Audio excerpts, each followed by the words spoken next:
On voice வீடியோஸை like பண்ணுங்க, share பண்ணுங்க, சப்ஸ்கிரைப் பண்ணுங்க அண்ட் மறந்துடாம பெல் பட்டனை பிரஸ் பண்ணுங்க. தமிழ் உறவுகளுக்கு வணக்கம்.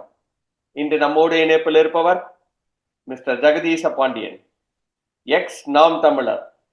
சார் வணக்கம், எப்படி இருக்கீங்க? வணக்கம் வணக்கம், நல்லா இருக்கேன், சிறப்பா இருக்கேன். பெரிய வார்த்தையாச்சே, அது உண்மையா நம்பிக்கை துரோகமா தான் நீங்க பாக்குறீங்களா?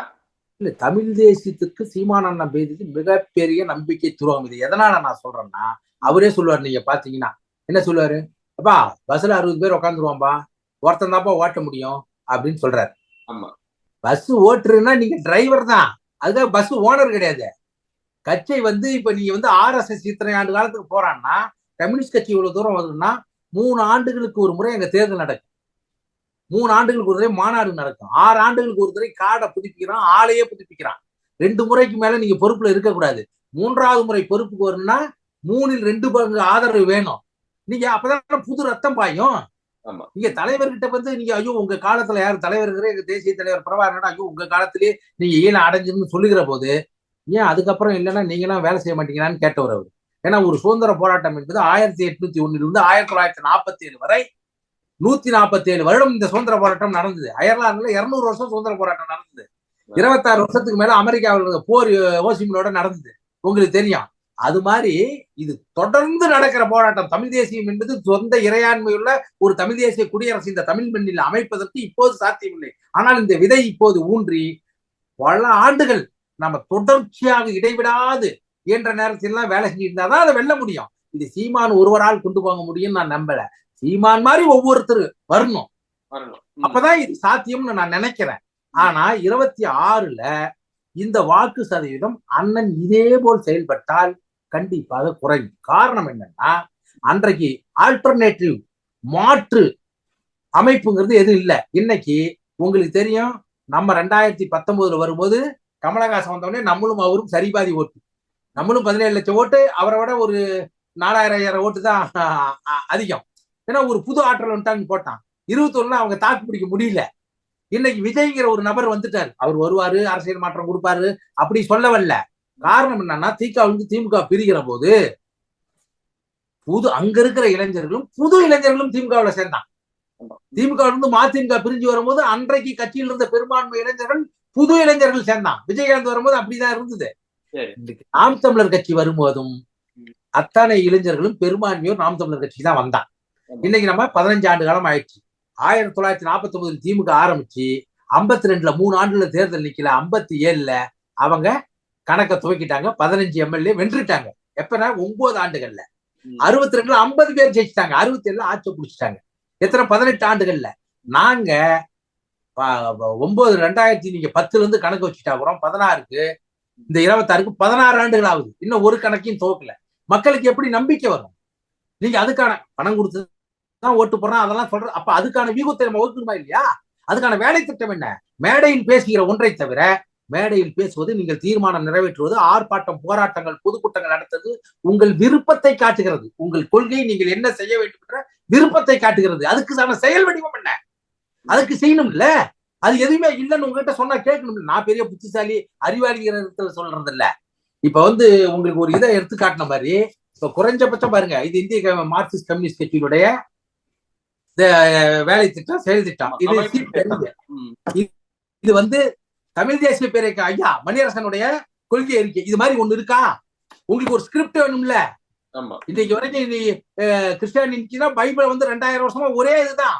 ஆனால் இருந்தாலும் புதுசா அதுக்கான ஒரு இது இருக்குல்ல, தூக்கிட்டு போறாங்கல்ல. குரான் இருக்குல்ல, பைபிள் இருக்குல்ல.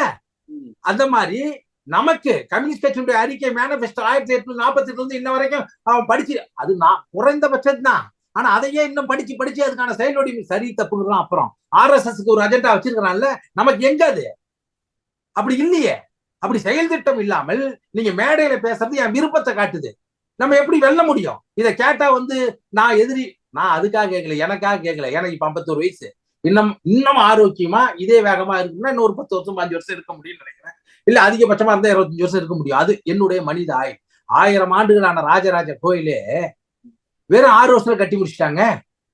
எவ்வளவு நாள் நின்றுட்டு இருக்கு? அப்ப இந்த அமைப்பு ஒரு வேலை சீமானுக்கு உடம்பு சரியில்லாதாயிடுச்சு, எங்க போவோம்? இன்னைக்கு ஜெயலலிதாவுக்கு இந்த நிலைமைதான் ஆகும். ஆனா நீங்க கம்யூனிஸ்ட் கட்சியை பாருங்க, RSS பாருங்க, RSS உடைய தலைவர் மோகன் பகத் இது அதுக்கு முன்னாடி யார் இருந்தா, அதுக்கு முன்னாடி இருந்தா யாருக்காவது தெரியுமா? ஆனா அமைப்பு இருந்துட்டு பாருங்க.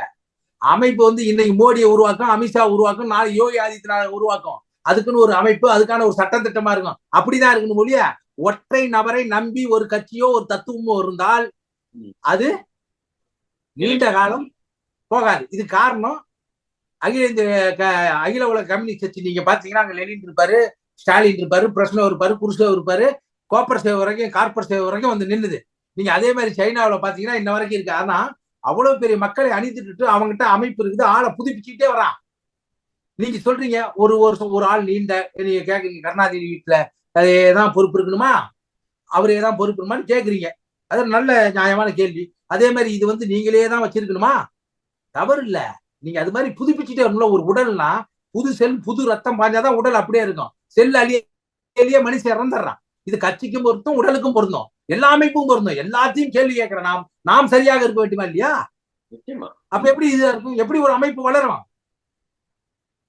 அப்ப இதையெல்லாம் நீங்க சரி பண்ணாத நீங்க வந்து காளியம்மாவை தூக்குறதோ, ஜெகதீச பாண்டியன் அனுப்புறதோ, நத்தம் சிவசங்கரன் அனுப்புறதோ, வேலை செய்யற மாறன் அனுப்புறதோ இல்ல விஷயம்.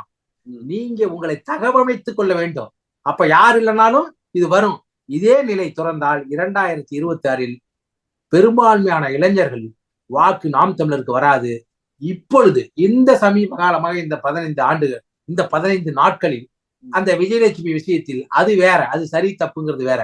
அண்ணன் நடந்து கொண்ட விதத்தின் மூலமாக பெண்கள் வாக்கு வரவே வராது, வரக்கூடாது என்பது என் நோக்கம் இல்ல. இந்த தமிழ் தேசிய அரசியல் தேவை, நாம் தமிழர் கட்சி இந்த மண்ணுக்கு தேவை. அண்ணன் தன்னை பகுப்பாய்வு செய்து கொண்டு சுய பரிசோதனை செய்து கொண்டு அதையெல்லாம் சரிபடுத்தினால் இது இன்னும் மீறி கொண்டு ஒரு இயக்கமாக வருவதற்கான வாய்ப்பு இருக்கிறது.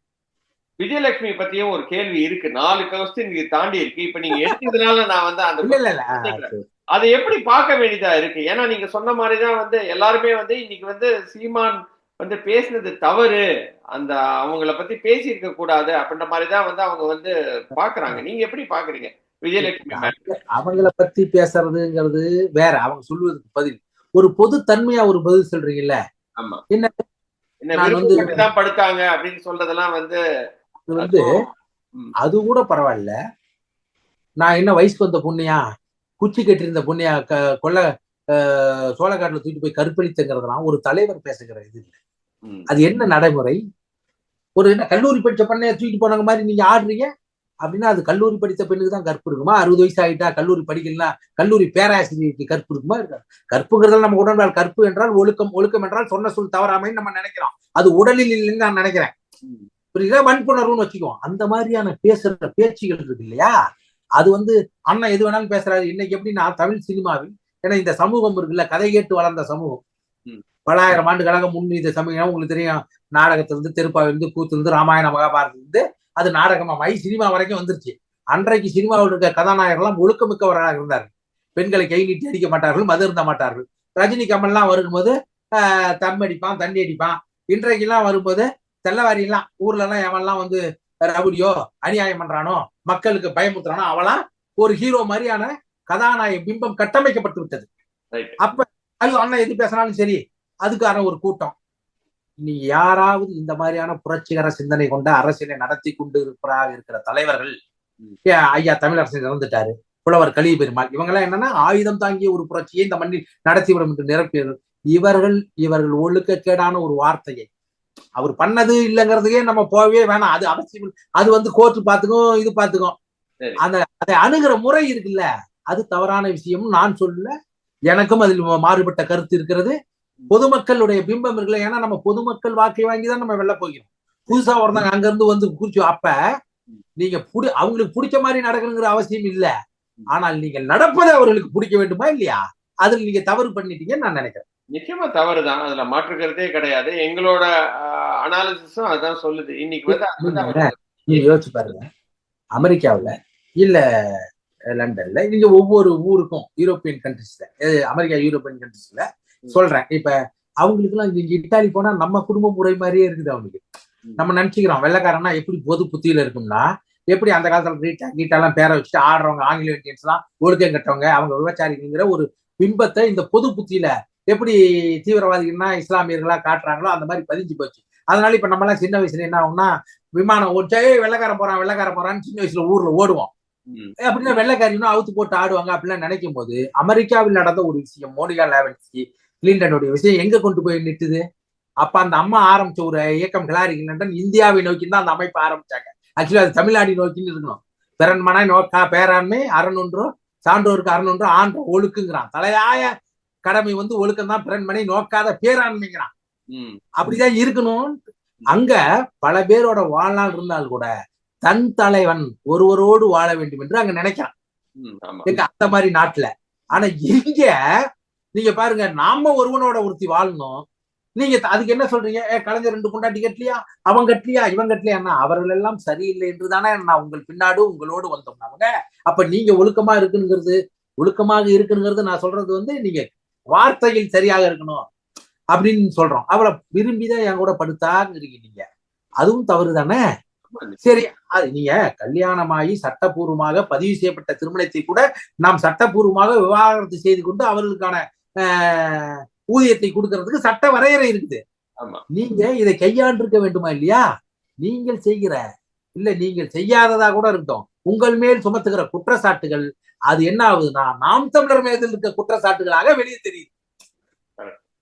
ஏன்னா நீங்க அதிமுக காரன் ஒருத்தர் தப்பு செஞ்சா, திமுக காரன் ஒரு தப்பு செஞ்சா இந்த மக்கள் பெரிதாக எடுத்துக்கொள்வது இல்லை.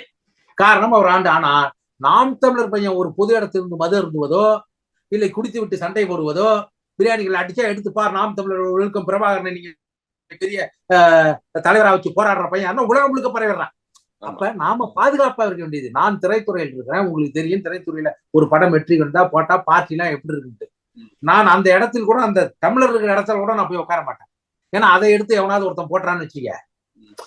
அப்ப நமக்கு அந்த பொறுப்புணர்வு இருக்குன்னு சொல்ல வரேன். அப்ப நம்ம ஒவ்வொரு வார்த்தையும் நீங்க சிந்திச்சுதான் பேச வேண்டும், கரெக்ட். ஆனா சிந்திச்சதெல்லாம் பேசிடக்கூடாது இல்லையா? அது வார்த்தையை அளந்து பேசணும். அதனாலதான் தலைவர் வந்து ரொம்ப குறைவா பேசினார், அதிகமா செயல்பட்டார். உலகத்திலே மிக குறைவாக பேசிய ஒரு புரட்சியாளர்னா அது அண்ணன் பிரபாகரன் மட்டும்தான். நீங்க வந்து ஹிட்லர் பேச்சை பாருங்க, பிடல் கேஸ்ட்ரோ பாருங்க, டேபிள் சேர்லாம் உடைச்சு தள்ளிடுவாங்க, அந்த மாதிரி பேசுவாங்க. ஆனா அண்ணன் பேசாதே செஞ்சார். ஆனா நீங்க அதை மட்டுமே செஞ்சுக்கிட்டு இருக்கீங்க. அது தவறா பேசி நமக்கு ஒரு அவப்பெயரை இந்த விஷயத்துல உண்டாகிட்டு இருக்கிறீங்க. அது அந்த அணுகுமுறை தவறு. அது மட்டும் நீங்க போயிட்டு வந்து என்ன சொல்றீங்க, நீங்க சிந்திச்சு பாருங்க. எல்லா பெண்களும் பக்கத்துல இருக்காங்க, என் பொண்டாட்டி ரொம்ப தன்னம்பிக்கையாங்க, ஒண்ணுதான் பண்ணாங்கன்னு சிரிச்சுக்கிட்டு என் குறவுல புடிச்சுக்கிட்டு இந்த கொள்ளையில பழகிறதுக்கு ஒரு பொண்ணு கூடமா கிளைங்கன்னு கேட்கிற கேள்வி எல்லாம் எவ்வளவு அபத்தமான கேள்வி. அவங்க வேற பெண்களாக இருந்தாலும் பரவாயில்ல, நம் கொள்கைக்காக இந்த மண்ணுக்கு இந்த மக்களுக்கு ஏதாவது பண்ண முடியாதாங்கிறதாக தான் கணவன் மனைவியை பராமரிக்க முடியாம அந்த நேரத்துல ஐயோ நம்ம அண்ணனை பாதிக்கப்படுறாருன்னு கூட வந்து வச்சுக்கிட்டு நீங்க இந்த மாதிரி சொன்னீங்கன்னா, அது மேடையில் என்ன சொல்றீங்க, சிரிச்சுக்கிட்டு இதெல்லாம் பண்ண பார்த்தா எனக்கு கேர்ள் ஃபேன்ஸ் அதிகமாயிடுச்சுன்னா நீங்க என்ன சினிமா நடிக்கிறீங்க, அரசியல் நடத்துறீங்க? ஒரு கொள்கைக்கு முரணா அது இல்ல இருக்கா இல்லையா? இதை நான் கேட்ட தவிர இதெல்லாம் நீங்க கேட்டீங்களான்னு என்ன கேட்கலாம். ஒவ்வொரு தடவையும் உள்ள போடுவேன், லைட்டா சொல்லுவேன், சண்டை போடுவோம், முதல்லாம் பயங்கரமா பேசுவோம். ஒரு கட்டத்துக்கு மேல அவர் தலைவரான பார்த்து நாங்கள் பேசுவதே அவருக்கு தரவாயிடுச்சு. காதே இல்லாத போயிடுச்சு அண்ணனுக்கு, வாய் மட்டும்தான் இருக்குது. எதுக்கு இறைவன் ஒரு வாய் 2 காது கொடுத்தானா அதிகமா கேட்கணும், குறைவா பேசணும் தான், அதுவும் பக்கத்துல இருக்கவங்க சொல்லணும்னு கேட்கணும்னு தான். அப்ப எதுவுமே கேட்க முடியாதுங்கிற போது நம்ம எப்படி கூட இயங்க முடியும்? கூட இருந்து நம்மளும் அந்த கொள்கைக்கு துணை போகிற மாதிரி ஆயிடுமேங்கிறதுனாலதான் நம்ம சரி இனிமேல் நம்ம அண்ணனோட பயணப்பட முடியாது. என்னதான் அண்ணன் தம்பியா இருந்தாலும் கொள்கைன்னு வரும்போது, உண்மைன்னு வரும்போது நம்ம அதுக்கு துணை போக முடியாதுன்னு தான் நம்ம வெளியே வந்தோம். இந்த விஷயத்துல அண்ணன் நடந்து கொண்ட முறை வந்து மிக தவறான விஷயம். ரொம்ப ரொம்ப நன்றி நம்மளோட கொஸ்டின்ஸ் எல்லாம் ஆன்சர் பண்ணதுக்கு. இன்னொரு வீடியோவில் சந்திக்கிறேன் மிஸ்டர் ஜெகதீச பாண்டியன். நன்றி.